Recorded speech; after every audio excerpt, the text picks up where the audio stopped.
Big news, man, for Raiders fans, for Jets fans, for Packers fans, and most, if not the very most, Los Angeles Rams fans, man. They have acquired Davante Adams. This, in my opinion, I said this early on, I think this was the best move in all of free agency. And this is coming from a Raiders fan. This is coming from a Raiders fan who wishes it would have worked out. Just because I'm salty about the fact that Davante is no longer on the Raiders, I'm not going to sit here and act like this guy is still not one of the most badass wide receivers in the league. And at age, 32, still making great plays. And think about the fact that he was able to put up numbers with his new teammate, Jimmy Garropolo. Jimmy Garropolo, who's now on the Los Angeles Rams. And what's really crazy is, and I knew this would happen, so I went through and I watched every single Davante Adams public speaking thing after joining the Rams. I checked out some of this, and then I let it marinate for a few days because I knew this would happen. And this is exactly what happened. The guy has had a negative experience with Raiders fans. Remember this past November, Davante Adams went off on a Raiders fan, calling him a B word in his DMs on X. This was absolutely crazy. A Raiders fan made a retweet and tagged Davante Adams saying, "Shut up, you're a bitch, emotional ass dude." And then Davante Adams went into his DMs and said, "You wanted some attention, so I'm gonna give you some. Go tend to your miserable life, F boy. You wouldn't say shit to my face like the rest of the clowns on here. Get my D out your mouth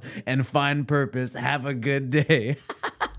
He started taking some low-key shots at the Raiders, even in his Rams press conference. And if you don't remember, even when Davante Adams was on the Jets, this was when he first started taking more shots at the Raiders. He did it in the Jets presser too when he first got traded. I'm not going to pull that up right now, but I did some videos on it. All the fans, everybody who's associated with the Raiders, they see everything. They see, a trade demand, and they just think it's like he wants out. He's quitting on the team. When it's more about just being able to feel like I don't want that helpless feeling of feeling like I'm on the field. Not every game is going to be a 100-yard game or 150, 200-yard game, but I want to feel like I can impact the game every time I touch the field. So just having the confidence that I'll be able to make some plays and change the game, if need be, versus getting out there on the field and feeling like, we need too many things to go right in order for me to be successful. But the key thing was the helpless feeling. He said he felt helpless on the Raiders, and he made another comment here when talking about, and this was on a radio show, ESPN LA. He was talking about joining, the Rams and previous organizations he's been to. And we're going to show that. And I also find this other one very interesting here, which is Jimmy Garropolo. It's not just Davante taking some shots, but Jimmy G's got some shit to say about the Raiders too, man. He made some little comments. We'll go find those as well. But let's first start with Davante. This guy still has it. What was it like going through last year in New York? I mean, it's always rough when you don't win in the NFL, but it seems like the franchise kind of lost a rudder there. So what was that like for you in New York, and then to come to a better environment in LA? Here's one thing that I did notice here, though. He's being asked about the drama with the Jets, leaving the Jets, now joining the Rams, a good organization. And instead of talking about the Jets, he starts talking about the Raiders. Yeah, I mean, it was the right move to make, no matter how it turned out. To be honest with you, it was one of those situations, and I think everybody can kind of see what the organization over in Vegas kind of turned into by the end of the year, which,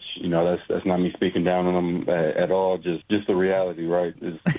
I always love that. And this is what Davante does. And by the way, I love and respect this guy. He's still one of my favorite players, but this is what you got to do with the media. You got to be strategic. And one thing that he always does, and a lot of people do this, it's not just him, is whenever they're about to, talk trash, they always say, and this is not me talking trash, or like, this is not me taking a shot at the Raiders, but you know how someone does that? Hey, this is not me criticizing the Raiders organization, but this and this and this. And look, I'm going to tell you right now, he's not wrong. That's not me speaking down on them, kind of turned into by the end of the year, which, that's not me speaking down on them at all, just the reality, right? It's a much better situation for me to go play with a quarterback that's proven and somebody I played with and have a lot of experience with. So I don't regret it one bit. I got everything that I could out of that place and went there to win games. It just turned out we just couldn't win enough and couldn't finish the games that mattered. So obviously that wasn't a great feeling, but to be in a situation now where I'm coming to into a organization that has a lot of swagger, a lot of juice, and recent success, it kind of puts me in a position where it makes me feel really comfortable about being here. You almost had the Rams, and it was. He's not wrong. Raiders had a bad record. Raiders only won 4 games, dude. I mean, the Jets only won 1 more. Jets are also a bad organization. I think they got a horrible owner. I think they got a worse owner than the Raiders, of course, because they got an owner who's got his hands all over the product. And a lot of times people started saying that Rodgers was calling the shots there. It really wasn't that the whole time, man. Woody Johnson, the owner of the Jets, that guy meddles in the affairs with that team like crazy. And Davante talking about how at least he had an opportunity to get some good stats and play with Aaron Rodgers again, rather than just suffering on the Raiders, getting passes from O'Connell and Minshew. And these teams are not loyal to players at all. These teams don't give a shit about players. They try to underpay them, screw them over all the time. Why is it that whenever a player exercises his rights, demands stuff from his team and gets it, why is he crapped on more than when organizations do that to other teams? I feel like it's wrong. I think people are just jealous that Davante Adams had the power and the sway to be able to get what he wants. It's just like, yo, I don't want to catch passes from Aiden O'Connell and Minshew this year. I don't give a shit if I win less games or even the same amount of games with the Jets. I'd rather catch passes from Rodgers. I've already had to deal with Jimmy G. I already had to deal with you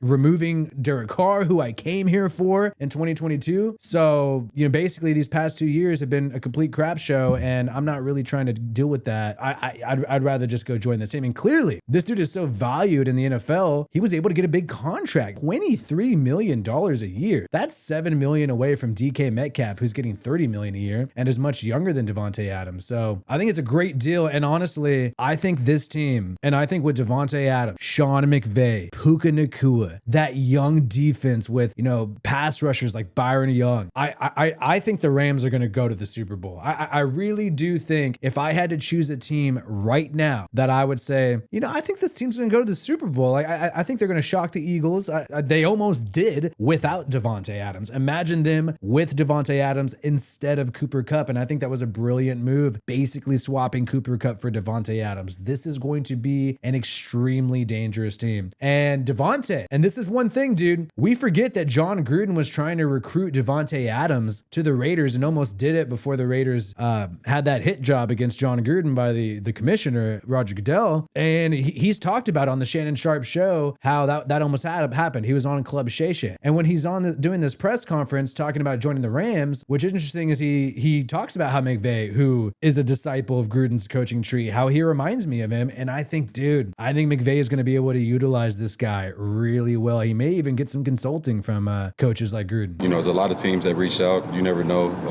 how that process is going to go when you're ever going through it.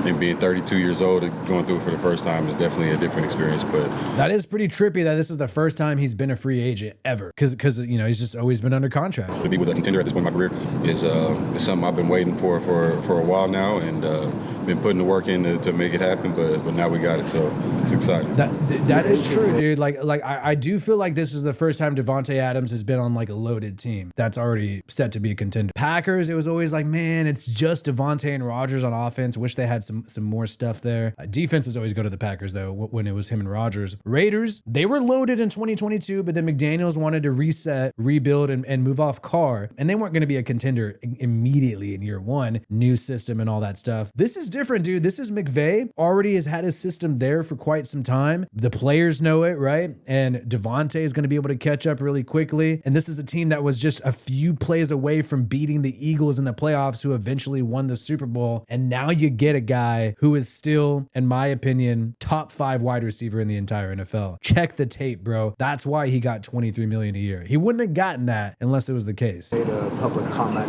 just about this being a place you can see yourself finishing your career at. What is it about this opportunity that feels like, I guess, maybe a storybook type of situation for you? Yeah, well, obviously going to the Raiders after leaving Green Bay was what I thought was a storybook at that time, and it was an amazing opportunity. But being from California, obviously coming back and being really close to home, having my family in my backyard, a lot of friends that I like that little comment though. What he thought was storybook. I mean, bro thought he was reuniting with college teammate at least for 2 years, bro. I mean, I think they really would have done some damage in year 2. He sent me a couple highlight tapes of myself narrating. It was kind of John Gruden-esque a little bit. And you know how he is with ball, so he's breaking down every single clip. The first one was like 7 minutes, and then he sent another one that was like probably another 2 minutes where he's just going through everything, talking about it like I thought he took that job to be on TV for a minute when I was watching it, but yeah, it just shows how much ball means to him, how much of a priority I was for him, and the rest of the guys here, because obviously it's not just him making those decisions. So, but when you have that from a coach and you're on the free market and you don't see it from anybody else to that level, it means a lot. Kind of felt like I got gamed up a little bit, but. As long as I'm the guy looks happy and he is pumped about this opportunity. And if people want to downplay Matthew Stafford, and I see that in the chat, is Matthew Stafford going to do well with Davante and Puka Nacua? The Giants and the Raiders were trying to give Matthew Stafford $55 million a year, more than what Geno Smith is about to get for the Raiders, which is $45. Instead, Stafford decided to stay with the Rams for $40-ish to $45 million a year. The fact that so many teams wanted to pay Stafford that means they believe that he has still got plenty of juice to lead him to a Super Bowl run and lift up a team at the quarterback position. And then you sprinkle on top of that Davante Adams when you already had these great guys like Puka Nacua on your team. I don't see how this is not going to be an insanely successful team. So Davante, he's got a lot to prove, right? Still, he's got some haters out there. I'm emotional in some ways, but I don't get as salty as a lot of Raiders fans. And I think what's happening here is a lot of Raiders fans are just sad that they got rejected by Davante Adams, and so now they act like they're not good. You see the same thing happen in free agency. Raiders fan will be sad that Matthew Stafford rejected the Raiders to stay with the Rams, and then they'll say, oh, well, he's not that good anyway, right? So to me, it's just like, all right, dude, like one moment you wanted him and said, oh, he's going to lead us to the Super Bowl, and then now that he doesn't want to be on your team, oh, well, he was mid anyways. It's just like with dating. You go to hit on a girl and, she rejects you, and you go, well, you're not that hot anyways. Well, then why did you hit on her in the first place? I mean, come on, let's just be real. Just own the rejection. We ain't the org yet, and let's move on. So I'm excited about the Rams, man. Exactly. I think they could have won the Super Bowl last year. Jimmy G, who's now on the Rams, he's taking shots at the Raiders organization. I've been in a bad organization, and I've seen how it could wear on you throughout the year. Just talking to my brothers, my family, didn't want to go through that again. So Jimmy G, and here's the thing, Jimmy G and Gardner Minshew, right? Not great, not good QBs, but them on the Raiders have been like, that's the worst they've ever been in their careers, despite the fact that, they're getting the opportunity, right? And they're still really bad on the Raiders. And